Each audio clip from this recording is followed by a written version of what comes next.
Hello बच्चों, let's read this question. ये assertion reasoning type question है, तो पहले असर्शन पढ़ लेते हैं।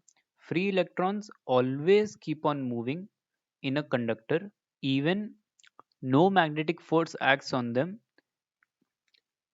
in a magnetic field unless there is a current which is passing through it. And the reason given is average velocity of free electrons जो होता है is equal to 0. ठीक है बच्चों, तो यहाँ पे हम देख लेते हैं, एक कंडक्टर ले लेते हैं एज एन एग्जांपल। तो this is some conductor which is cylindrical shape. Conductor हमारा वायर मान लेते हैं। तो यहाँ पे हमारे इस कंडक्टर में बहुत सारे इलेक्ट्रॉन्स होते हैं। Since this is a conductor, हमारे इलेक्ट्रॉन्स जो होते हैं वो फ्रीली मूव कर सकते हैं एक जगह से दूसरी जगह। तो ये जो हमारे इलेक्ट्रॉन्स होते हैं they are always moving in some random direction irrespective of the current. ये हमारा कोई ना कोई डायरेक्शन में घूमते रहता है। तो इतने सारे इलेक्ट्रॉन होते हैं, वी कैन से अगर कोई इलेक्ट्रॉन हमारा नीचे से ऊपर की तरफ जा रहा है विद सम वेलोसिटी v, कोई ना कोई एक और इलेक्ट्रॉन होगा जो हमारा नीचे की तरफ जा रहा होगा with the same velocity v। ये हमारा एवरेज ले सकते हैं कि अगर कोई इलेक्ट्रॉन एक डायरेक्शन में जा रहा है तो there is always an electron जो दूसरी डायरेक्शन में जा रहा है विद द सेम वेलोसिटी। ये हम एवरेज कर सकते हैं। तो हमारा जो नेट वेक्टर सम होता है सारे इलेक्ट्रॉन का वेलोसिटीज का, वो हम बोल सकते हैं विल बी इक्वल टू 0। ये हमारा एवरेज होगा।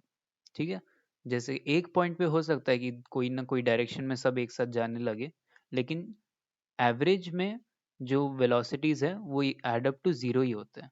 तो जो हमारा रीजन दिया हुआ है the average velocity of free electron is 0, ये हमारा हो गया ट्रू।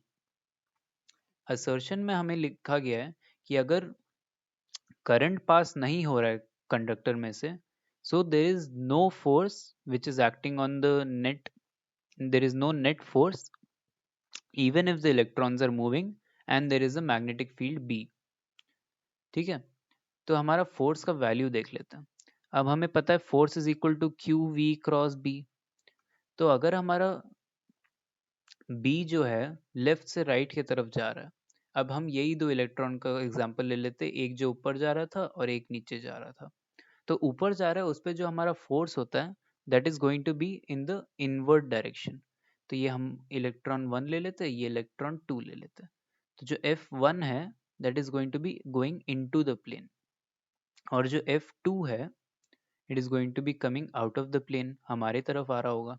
तो हमारा जो नेट फोर्स है F net sigma, total net force है वो हमारा वापस 0 हो जाएगा। जैसे हम देख सकते हैं जैसे जैसे वेलोसिटी है सेम डायरेक्शन में हमारा मैग्नेटिक फील्ड है, तो हमारा जो नेट फोर्स हो जाता है वो हमारा इक्वल टू 0 ही रहेगा।